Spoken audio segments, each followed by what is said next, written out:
oríwọ tó ń búyàn nílé ẹ tá à ń sọ fún pé ká ṣe kíá ká kúrò ní nàìjíríà tó náà fẹ́ ká kúrò ní nàìjíríà ọmọ tó máa ṣẹlẹ̀ ni pé tó bá ṣàtiwọ̀ òkè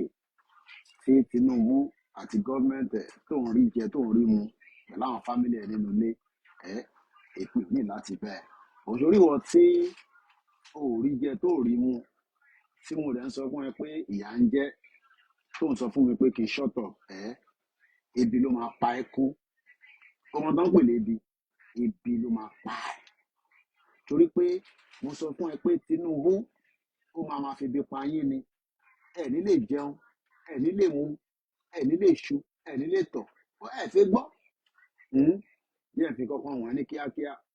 kíákíá ni o kò ní pẹ́ torí pé mo bízì gan mo bízì nírọ̀lẹ́ yìí nǹkan oríṣiríṣi ń lọ lágbàáyé àdẹ́kọ́létẹ̀ pàṣẹ máa bá yín sọ̀rọ̀ sórí tó ń wò yìí kí ló ń pè jọ̀lọ́fù òun náà ń pè lè jọ̀lọ́fù rice ṣé wọ́n tó ń pè lè omi ọbẹ̀ ṣé wọ́n tí ọ̀gá Solomon sọ fún yín King Solomon ọba Solomon ó ní tó bá yá ṣòro oúnjẹ tí wọ́n sè sínú ilé ẹ̀ tó rò pé wọ́n nìkan ló máa jẹ àwọn tẹjọ máa jẹ wọ́n ń dúró díẹ̀ níjọ́ kan ó ní wọ́n máa wọlé lọ́gbọ́n tọ́ba Solomon sọ àti fi ṣe program lánàá ó ní tó bá wọlé o kò ní ṣe pé máa wọlé nìkan wọ́n á tún ṣe kí ni wọ́n á yán kí ẹ̀ dànù tó bá tún sọ̀rọ̀ gan sẹ̀ wọ́n á yán kí gbogbo fámílì ẹ̀ à ń sọ fún ẹ pé Nàìjíríà death trap ni ó ní kí n shut up sórí oúnjẹ làwọn fi jẹ nísìn tó wáyé lè jẹun yẹn àwa ṣe kí ni wà fún wọn ní ọmọ kékeré náà ní right láti jẹran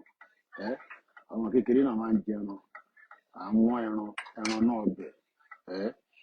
ẹran méjì lọmọ kékeré máa ń jẹ ọmọ kékeré ò gbọdọ̀ jẹ ẹran kan ẹran méjì wà wá èyí tó da alábọ́dé tó da ẹyẹ nísìn àwa ara gbé wá báyìí àwa ara gbé sí lórí ẹyẹ nísìn ọmọ kékeré lè má fẹ́ jẹ ẹran méjì wà á fi méjì sí tòmátà tó bá fi méjì sí tó bá tẹ̀ jẹ́ tán àgbàlagbà bá jẹ́ torí wọn tó ń bú mi nílé mo ó pé wọn náà ṣáà ń fún àwọn ẹ̀rọ oúnjẹ jẹ ń bọ̀ tó bá ti ń fún àwọn ẹ̀rọ oúnjẹ jẹ no problem but tó bá yẹ pé àwọn ọ̀rọ̀ oúnjẹ jẹ ó wá ń bú mi ìyá máa jẹ́ pa ni ikú máa pa gbogbo ìbọn bastard táwọn ọmọ ẹ bá ṣàti ń jẹun ìwọ má wọrí ìwọ bá ti róúnjẹ jẹ tó ọ̀rọ̀ oúnjẹ jẹ ó dẹ̀ ń bú mi tí mò ń sọ fún ẹ pé ìjọba Tinubu yìí ó máa fi ibi pa yín ni ẹnu ẹni gbogbo ọjọ́ wa yẹn